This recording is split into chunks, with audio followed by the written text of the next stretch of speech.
my beloved Boss Mike, Severa. Wala na, ito na nga ngayon, Tacloban, pasok! Mayor Romualdez kinundina ang bastos umano na protesta ng maisog. Mas pipiliin ng mga taga-Tacloban na ipagdiwang ang kapistahan ng Santo Niño de Tacloban kaysa salubungin umano ang mga bastos at kalapastanganan na protesta umano katulad ng ginawa ng maisog rallyists. Ito ang idiniin ni Tacloban City Mayor Alfred Romualdez ukol sa tangkang prayer rally ng maisog na pinangungunahan ni dating Pangulong Rodrigo Duterte. Ay, yan na, nangunguna. Sino nga? Sumayot! Noli Marquez, I love you too. Benji Acosta. Oo, ha? Pinangungunahan nito, si Digong, ay tanda na eh.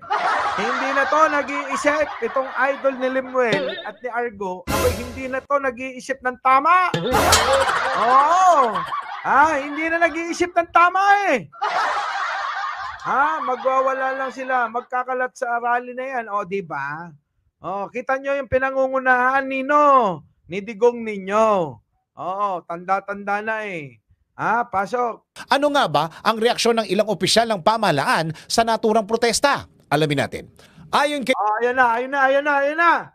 Ayon kanino? Mayor Romualdez, maraming relihiyosong residente sa lungsod na natatakot na dahil sa pagmumura at hindi magandang sinasabi ng maisog rallyists. Hindi maganda. Sabi ko sa inyo eh, hindi naman mga bobo na yung mga tao. Ang mga bobo dyan, yung mga mahihina lang talagang ulong naniniwala. Hindi na ako gano'n. No? Ang mga tao ayaw na. Pakinggan nyo maigi.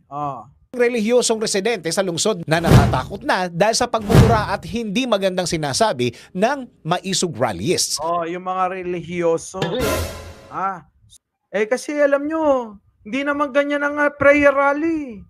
Ang dapat yun, nagdadasal lang, tahimik, nananalangin. Diba? Pwedeng bumatikos, pero hindi kailangang magsalita ng hindi kahaya-aya sa pandinig. Kaso etong mga ito, sa pamumuno ni Digong ninyo, abay wala kayong ibang maririnig. Sabi nga dyan kanina, mas marami pang mura kaysa sa dasal. Anak ng pating na yan. Mga kababayan, hindi ganon. Di ba? Dapat ang prayer rally, dapat mas marami ang pagdarasal. Pinagdarasal ang mga mamamayan, pinagdarasal ang bayan, pinagdarasal ang bansa, mamita. Kaso nga, hindi. Kung hindi, anong ginagawa nila? Binabatikos ang gobyerno, minumura kung sino-sino, yaan ang mauutog rally. Hindi, Boss Mike, maisog. Maisog rally. Hindi nga eh. Diba? Tama, ang dasal na lang para huwag matuloy ang gera. Yun na nga. Hindi nga. Yung gera nga, propaganda nila eh. Kolokoy. Ang ginagawa nila propaganda nila yung gera. Just me. Kininamdigong. Kunanan. Hirap na bang gumawa ng propaganda, mga kababayan? Randy sa Abedra. Si Digong ninyo. Takot ka ba sa gera? Gumagawa sila ng sariling multo nila, Dagdag pa ng alkalde, hindi dapat umano sa kalye inaayos ang ganitong issue. Sabi niya, Vice Presidente naman ang anak ng dating Pangulo na si Vice President Sara Duterte. At di ba pwede naman? Hindi naman kasi dyan sa kalsada inaayos kung ano yung gusto ninyo. Pwede naman, total niyan, kita nyo, lumalabas, kahiya-hiya lalo si Sara. Pero nyo, kung hindi pa naman kahiya-hiya si Sara sa ginagawa ng mga kapatid at ama, kita nyo, imbis na si Sara ang gumawa ng paraan, para sa mga problema nila o mga hinaing nila o anuman na kinakatakot ng mga itong mga Duterte group. Si Sara na gumawa. Total naman Vice Presidente at nakakausap niya naman si Pangulong Bongbong Marcos. Bakit hindi mo gawin, Sara? Ano ba yan? Sinasabi ba ng mga Duterte na walang kwenta talaga to si Sara? Parang ganun yung gusto nilang palabasin. Parang gusto nila, yun ang palabasin na walang kwenta talaga si Sara. Anak ng pating na yan, ano? Medyo chubby-chubby pa si Sara dyan, malaki pa mukha. Sige, pasok. Maaari nitong kausapin si Pangulong Ferdinand Bongbong Marcos Jr.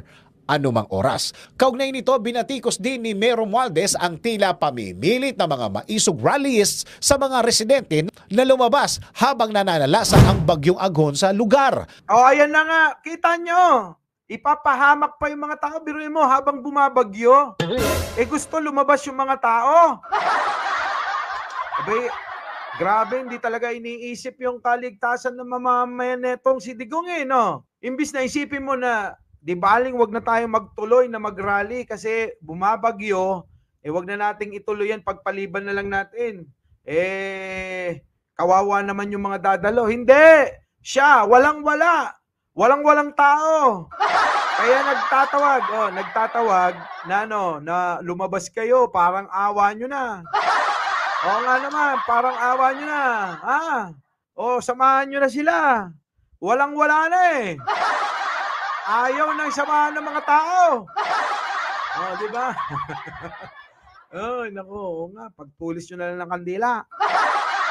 Kahit ba, Jessic, walang ibibigay ang mga DDS. Wala, ibubulsa muna nila. Kaya ibalik ni Boss Mike yung palipad mo, gunggo. Oy!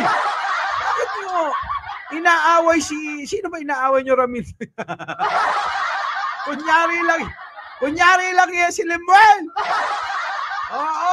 Chris, ito kasi Lemuel Sabi ko sa'yo, aawayin ka talaga.